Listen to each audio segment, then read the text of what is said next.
ગીર સોમનાથ જિલ્લામાં દીપડાનો આતંક દિવસે ને દિવસે વધી રહ્યો છે, જેમાં દીપડાના હુમલાની 5 થી વધારે ઘટનાઓ છેલ્લા 5 દિવસમાં જ સામે આવી છે, જેને લઈને વન વિભાગ દ્વારા દીપડાને પાંજરે પૂરવાની કવાયત હાથ ધરાઈ છે।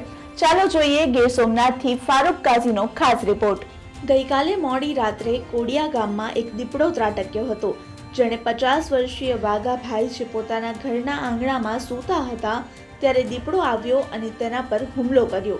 આ દીપડાએ હુમલો કરતા ગંભીર રીતે ઘાયલ થયેલા વાઘાભાઈનું મોત નીપજ્યું છે। ત્યાંથી આ દીપડો નાસી ભાગ્યો અને ગામમાં જ અન્ય એક વ્યક્તિ બટુકભાઈ પર તેણે હુમલો કર્યો હતો, જેમાં તેમને ગંભીર ઈજાઓ પહોંચતા સારવાર અર્થે તેમને ગીર ગઢડાની હોસ્પિટલ ખાતે ખસેડવામાં આવ્યા છે। મારું નામ અશોકભાઈ ખીમાભાઈ બારિયા। અમે દવાખાને આવ્યા છે મારા બટુભાઈને લઈ। દીપડાની ઈજા જે છે 11 ઠેકાને લાગેલા છે ને એક ભાઈને દીપડાનું મૃત્યુ પામ્યું છે ગામ ખોદિયા। કેટલા વાગે થયું ને કેવી રીતના થયું? 3 વાગ્યાના ગાળામાં થયું છે। રાત્રે 3? હા, રાતે 3 વાગ્યા થયું છે। એક ભાઈને તો નિયા મરી ગયા હતા, મૃત્યુ પામ્યું, ને બટુભાઈને ઈજા છે એટલે અમે લઈને ઉના આવ્યા છે મહેતા દવાખાને। તમારી માંગ શું છે?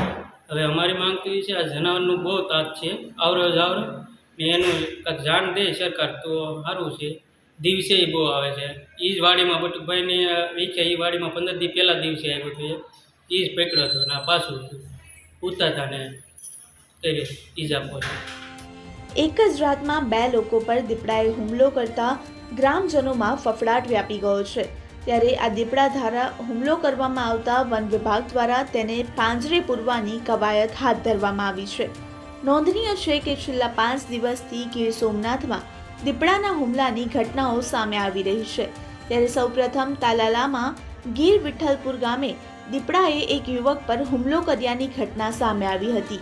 આ બનાવના બીજા જ દિવસે અન્ય એક વિસ્તારમાં પણ એક યુવક પર દીપડાએ હુમલો કર્યો હતો। મારું નામ રઘુભાઈ કાનાભાઈ ભરવાડ, ગામ કોદિયા। શું કે છો, આ વારંવાર દીપડાઓને હુમલાની ઘટના બને છે? વારંવાર તો હવે આ 4 મહિના પહેલા બન્યો હતો, પાછો આજ બન્યો।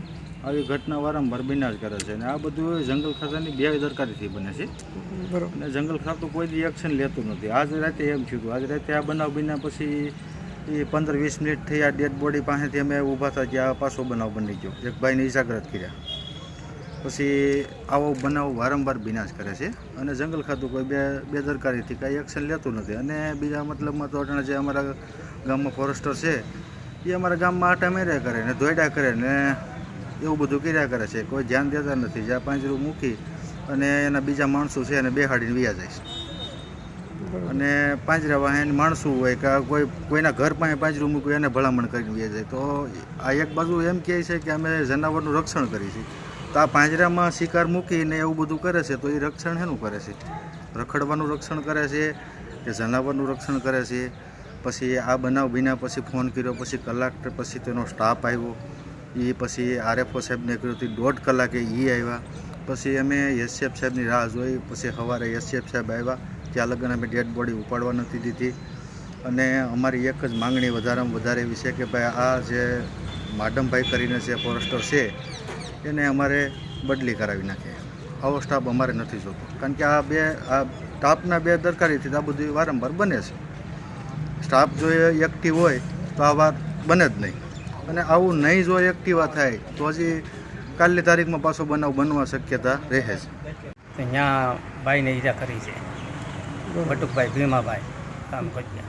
એને ક્યાં લઈ ગયા છે? એને અહીંયા લાવ્યા હતા, અટાણે મહેતામાં લઈ ગયા છે, મહેતા હોસ્પિટલમાં.